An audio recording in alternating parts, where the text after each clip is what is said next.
Welcome, everybody, to week 7 of our e-learning instructional design certification course. This week, we're going to talk about hints and analogies and how we use them within e-learning. I'm going to start off by challenging some of the ideas that we commonly have about using hints in e-learning and talk about some examples that demonstrate different ways of learning and their impact on long-term success. So the story begins with a course that a fellow curriculum developer was building where they needed to, or they felt like they needed to provide hints to the learner if they got stuck. And we had a really adept developer who came up with a solution where in Storyline they created variables that would change or would trigger if there was no response within a certain time frame. And that trigger would then pop up a hint for the learner to move forward.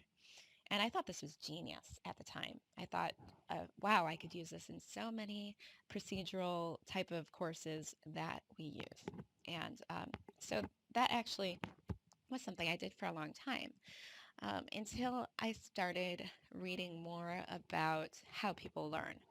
And there's actually a lot of studies out there that demonstrate that hints may not be successful for long-term learning and growth.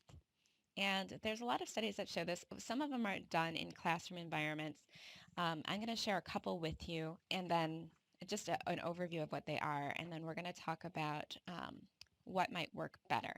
So one of the first examples I have is of a math classroom where a teacher is teaching some eighth graders to learn what variable expressions are. And she uses the example of the hot dogs at a stadium sell for $3.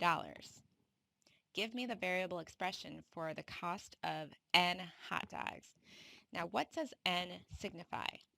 And she gives examples by saying when nobody responds, so if I have 2 hot dogs, how much does it cost? And everybody in the classroom is able to respond $6. She goes on to say, what if I have 5 hot dogs? And everybody in the classroom responds $15. Then she says, good, what does N represent in that equation? And nobody understands. So she goes on, rather than having them guess, to explain that N stands for number of hot dogs. The class is confused. So she goes on to give more examples. And she, instead of having them guess how the variable works, she just gives more examples of how the variable works. And they're able to answer all the questions she gives because they understand multiplication. But what they never end up understanding is what the variable stands for and how variables work. This is an example of an approach to math that is procedural instead of problem solving. And it's something I think this is one example in a study of many, many classrooms, specifically in math, where teachers believe that they're teaching something, but they're not. They're actually just using process for students to get the correct answer. Now, this has short-term impact. They were able to get all the questions correct. But later on, when they have to apply n to another variable, they no longer can remember what those variables mean because they only learned one process. Okay, so this is the difference between process and problem solving. So that's one study. Another study that I think is even more compelling is about monkeys. There were some monkeys. Their names were Oberon and Macduff, and they were trained to learn lists by trial and error. So, for example, they might see random pictures and memorize the order of those pictures, like a tulip, a schoolfish, a cardinal, Halle Berry, and a raven. So these pictures are all displayed simultaneously on screen, and by pressing them in trial and error fashion, the monkeys had to learn the desired order and then practice it repeatedly. But not all the practices were designed the same. So in some practices, they were automatically given hints on every trial, showing them the next picture in the list. And then for others, they could voluntarily get a hint on the screen whenever they were stuck and wanted to be shown the next item. And then for another list, they could ask for a hint on only half of their practice attempts. And then the final group, they were offered no hints at all. So in the practice sessions with hints upon request, the monkeys behaved a lot like humans. They always wanted to get a hint when they were available. And then they got the lists right. And overall, they had they went through these lists about 250 times. So after 3 days of practice, the scientists took off the training wheels, and on day 4, the memorizing monkeys had to repeat the list from every training condition without any hints at all. What happened was, although they were getting the lists correct with the hints, and they were practicing the same amount of times as the lists without the hints, when the training wheels were taken off, they couldn't recall any of the lists at all, except for the last one, which they never had hints on. For that last list, both of them were able to recall the list perfectly. So overall, when they looked at all of the behaviors and all of the lists, the more hints that were available during training, the better the monkeys performed during the early practice, but then the worse that they performed on test day. So it actually shows that hints ended up hurting learning in the end for the monkeys. I have one more example of this. Okay, in the Air Force, um, every year an algorithm would randomly assign incoming cadets to a Calculus 1 course with about 20 students each. And the goal of this course was to examine the impact of professors. And what they did was they sent over 10,000 cadets randomly assigned into calculus sessions taught by nearly 100 professors, and they did this for a decade. Every section used the exact same syllabus, the exact same exam, and the exact same post-course professor evaluation for the cadets to fill out.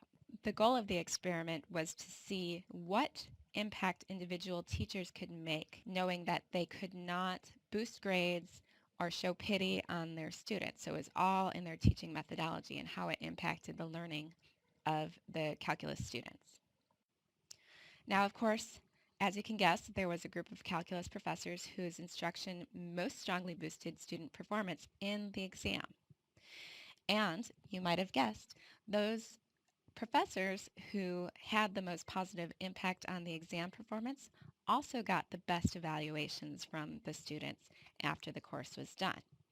On the other end of that, the students in the lowest performing class who did the worst on the calculus exam had the worst reviews for their instructors at the end of the course. So that's not very surprising. Now, the surprising thing was what they found in the long run was these students went into Calculus 2. The students who did really well in Calculus 1 did not necessarily do really well in subsequent math classes. In fact, the opposite was true. Those that struggled in math classes early on actually outperformed their calculus counterparts in subsequent math classes. The hypothesis is that learning slowly and difficultly is better for long-term learning. There's a psychologist, his name is Robert Bjork, and he used the phrase desirable difficulties to explain how teaching should be difficult at the beginning and students should really struggle and, in fact, do poorly at first and gradually improve. And that's where they're going to see the most success, is in that gradual improvement. So what does this have to do with e-learning and hints? Well, there's another study that shows that when a student is stuck, allowing them to get the question wrong is better than giving them the answer right away.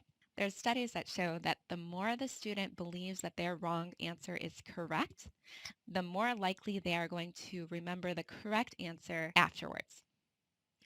And if you think about that, that's because they believe their answer is correct and it's wrong. They're not just accepting the correct answer as correct. They're questioning in their head why their answer was wrong and why the other answer is correct. And in their head, they're doing something much more important than memorizing procedure. They're problem solving. Another example I want to show is with Head Start preschools.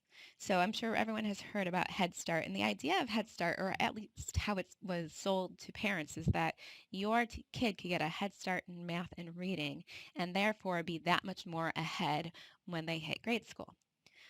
Studies years later have found that although it was true that kids in Head Start programs entered grade school at a higher level than their counterparts who did not go to preschool or have a Head Start program. But those differences disappeared within half the year, where the students who did not learn to read early on in Head Start caught up, and their math skills caught up, and everyone ended up being on a level playing field. So that might suggest Head Start is a flop, but it's not. And the funny thing is that the reason why it's not is that they showed that Head Start programs had a different positive impact. Students in Head Start programs were better with social skills. It had a lasting impact that taught them peer relationships and problem solving, and that they were less likely to become incarcerated later on in life. But think about that. What was actually taught in Head Start versus what was actually learned in Head Start? Reading and math skills were taught in a procedural fashion, whereas social skills, problem solving skills were learned by trial and error. So for e-learning, my suggestion is to think about how you're using hints within your e-learning, whether you are allowing the learner to make a mistake before you give them the correct answer, and letting them feel a little bit uncomfortable with getting things wrong in a safe environment so that they can actually learn and question their answer versus the correct answer, so that they can learn more than just procedure, and they can learn problem solving skills that will actually help them beyond the e-learning course. All right, the next section I want to talk about is analogies. As you know, we use storytelling a lot in e-learning as a great way to connect the learner to what they already know. And I want to talk a little bit about how that works with analogies. So I'm going to start with a story of Johannes Kepler, who you might know. He's a German astronomer from the 1500s, and he was one of the first astronomers to understand force and gravity. And without getting too much into his story, I just want to point out that he had no real scientific tools in the 1500s to test out his theories. But he started to challenge Copernicus's models of what the planets were orbiting around the sun and how they orbited around the sun. And the way he did that was by creating analogies in his head. He thought about how oceans move and how water moves and how magnets move. And he created analogies based on uh, brooms and everything that he could think. So it wasn't just based on planets. His analogies were on unrelated topics. And that's really important to note because it was his experience in unrelated topics that helped him connect to astronomy. And based on that, he actually created a reasonable and fairly accurate grip on how force acts within our atmosphere and how the moon, he was the first person to understand that the moon has an impact on our gravity and actually impacts the oceans. So, and this is all based on his ability to use analogies outside of his realm of study to connect to what he wanted to discover. So to take this one step further, I'm going to play a game with you. And on the screen, I will have some text and I'll read it aloud to you as you read, in case you're just listening to this and doing something else. All right. So this is a famous hypothetical problem in cognitive psychology, and I'll read it out loud. Suppose you are a doctor faced with a patient who has a malignant stomach tumor. It is impossible to operate on this patient, but unless the tumor is destroyed, the patient will die. There is a kind of ray that can be used to destroy the tumor. If the rays reach the tumor all at once at a sufficiently high intensity, the tumor will be destroyed.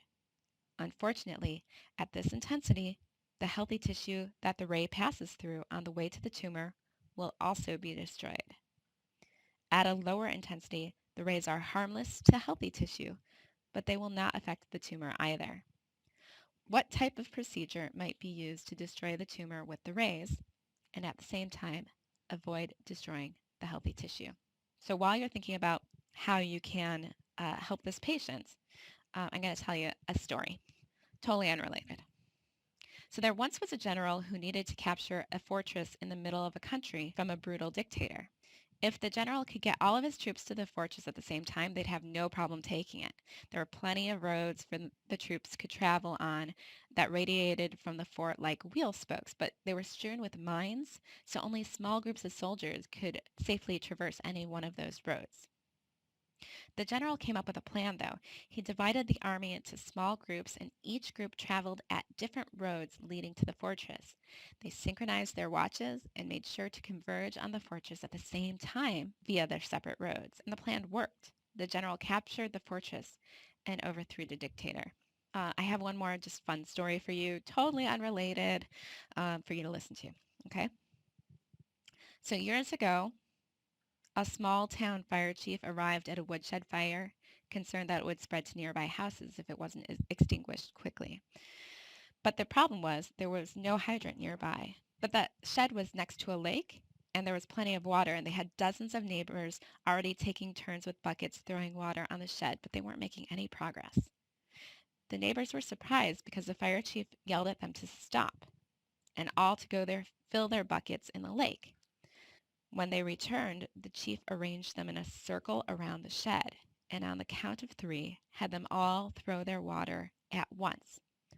The fire was immediately dampened, and soon thereafter it was extinguished. The town gave the fire chief a pay raise as a reward for quick thinking. Okay, are you done saving your patient yet? So, at first, the problem seems really difficult. You have a patient who's going to die, and there's no right answer. You can't just blast the tumor away because you're going to kill healthy tissue. You can't do surgery, and you can't do nothing. About 10% of people solve this problem just by reading the problem. And then, presented with the radiation problem and the story about the fortress, about 30 people solve the problem and save the patient.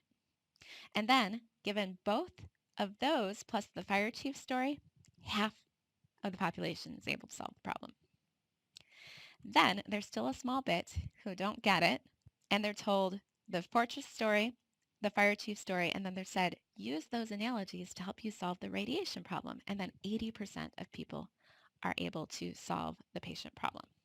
Okay, so if you didn't get the answer, which I'm pretty sure most of you did, although I didn't give you a lot of time to think about it, the answer is that you, as the doctor, could direct multiple low-intensity rays at the tumor from different directions, leaving healthy tissue intact, but converging at the tumor site with enough collective intensity to destroy the tumor.